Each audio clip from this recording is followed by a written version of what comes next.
할렐루야, 손명숙 목사입니다. 안녕하세요.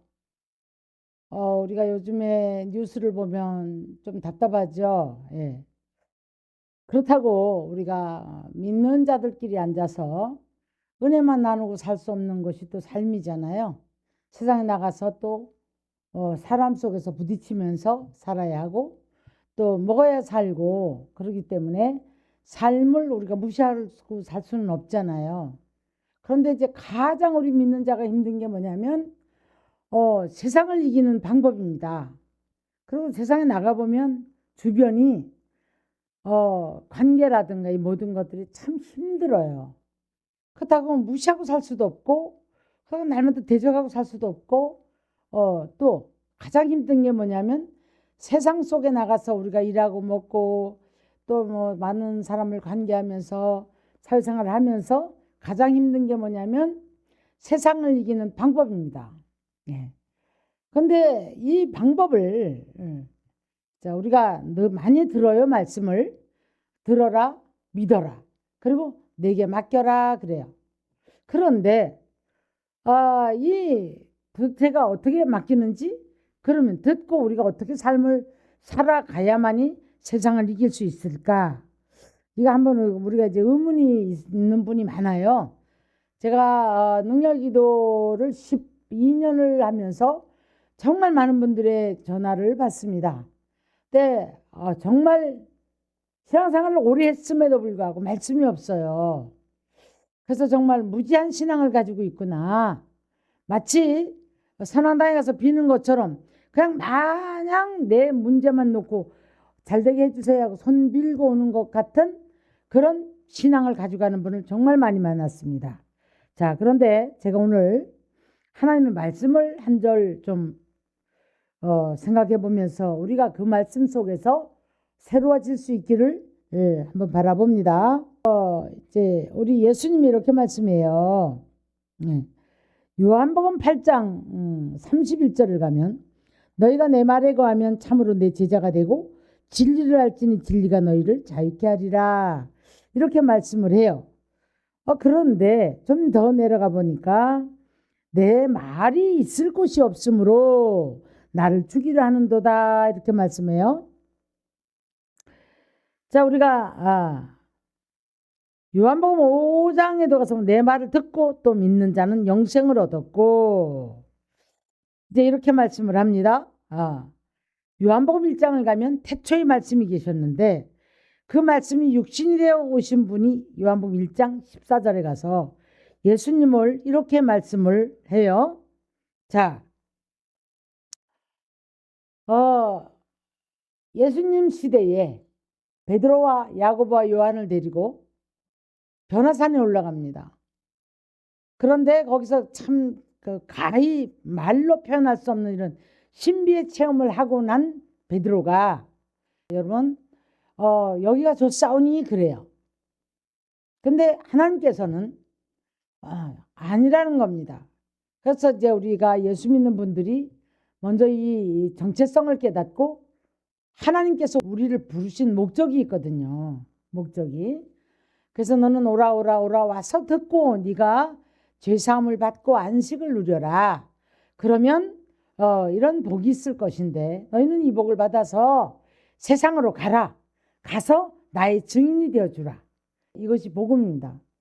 증인이라는 것은 살아계신 하나님이 어떠한 분이고 또 그 하나님은 우리에게 무엇을 말씀해 주시고 있는가, 우리 어떻게 함께 살면서 우리를 어떻게 축복하시는가, 이것이 이제 관건인데요. 네. 요한복음 8장 37절 보니까 내 말이 너희 안에 있을 곳이 없으므로 이렇게 말씀을 했죠. 예. 자, 그러면 우리가 요한복음에 가서 보면 거의 예수님이 누군가를 아주 많이 구절구절 말씀을 해주고 있어요. 그런데 누구든지 무덤에 있는 자도 주의 음성을 듣는 자, 내 음성을 듣는 자는 살리라. 이렇게 말씀을 해요. 이게 뭘까요? 이 무덤이 뭘까요? 예, 저 땅 속에 있는 묻혀있는 시체 말하는 거 아니고 우리가 고통 속에 헤매는 사람 말하는 거예요. 육체의 고통, 죄에 붙잡혀 있으면서 안식하지 못하고 마음이 늘 불편하고 살지도 못하고 죽지도 못하고 너무너무 고통하는 거예요. 그래서 어떤 분이 그러더라고요. 전화에. 너무 아파서 차라리 죽는 게 나아. 그래서 내가 오늘 밤에 나를 데려가라고 얘기를 했다는 거예요. 예. 근데 여러분, 예수님 이런 말씀하시는 거죠. 내 음성을 듣는 자는 살리라. 네. 아까 마태복음 17장에 변화산에 그 신비한 체험을 했던 베드로가 갑자기 구름이 와서 확 가려버립니다. 또 두려워하거든요. 네. 여러분, 오늘 우리는 신비한 체험을 하고 환상을 보고 음성을 듣고 지는 은사를 가지고 있는 분이 정말 많아요. 뭐 치료 역사도 일어나고 환상을 받고 천국을 갔다 왔다는 사람도 있고 정말 많습니다. 그게 중요한 게 아니에요. 그것은 우리에게 이런 체험을 통해서 배반하지 말아라. 내가 너의 하나님이다라는 증거를 주신 것뿐이지 우리가 하나님의 말씀이 내 안에 들어와야 됩니다. 자, 그런데 구름이 와서 가리니까 두려워했다 그랬죠? 그때 하늘에서 음성이 들려요. 이는 사랑하는 내 아들이요. 그 다음에 뭐라고 하셨냐면, 자, 뭐라고 하셨어요? 네. 너희가 이제 가서 저의 말을 들으라 그래요. 예수님 입에서 나오는 말씀을 들으라는 겁니다. 저의 말을 들으라 그렇게 말씀해요. 예수님도 내 말을 듣고 라고 이렇게 말씀하시죠. 그랬을 때에 무덤에 있는 자가 살아나리라. 이렇게 말씀을 하셨어요. 그런데 왜들 그렇게 하나님의 말씀을 잘 안 듣는지 몰라요. 보지도 않고. 그래서 이 예언의 말씀을 듣는 자와 보는 자와 지키는 자가 복이 있다고 요한계시록 1장에서 말씀을 했거든요. 우리 복받는 비결이 이렇게 되어 있는데 다들 말씀을 등 뒤로 던지고 살아요. 이것이 문제입니다. 예. 여러분, 오늘 이 시간에 내 말이 너희 안에 있을 곳이 없으므로 이런 말씀 하시면 안 되잖아요. 오늘 시간에 이 말씀을 붙잡고 여러분들이 도대체 나는 내 안에 말씀이 얼마나 있는가? 그리고 나는 이 말씀을 듣고 어떻게 행동을 하고 있는가? 어디까지 믿는가? 그리고 이 말씀이 내게 들어올 때 내가 지금 어떤 고통이 있다 할지라도 고통의 무덤 속에 있다 할지라도 듣는 자는 살아나리라.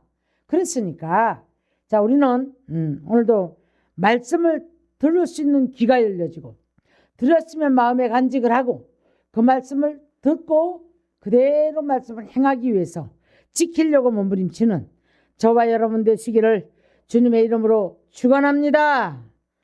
아멘. 말씀 받으세요. 말씀 마음에 간직하세요. 그리고 말씀이 없으므로 예수님 죽이려고 한대요. 그리고 말씀을 듣는 자는 살아나리라. 여러분이 어떤 문제가 있든 간에 질병의 문제, 환경의 문제, 물질의 문제, 자녀의 문제, 각가지 문제 속에서도 주의 말씀을 받고 주의 말씀 듣고 지키시는 여러분이 되어질 때에 오늘 이 시간에도 주님은 살아 역사하는 놀라운 기적의 역사가 있을 줄 믿습니다.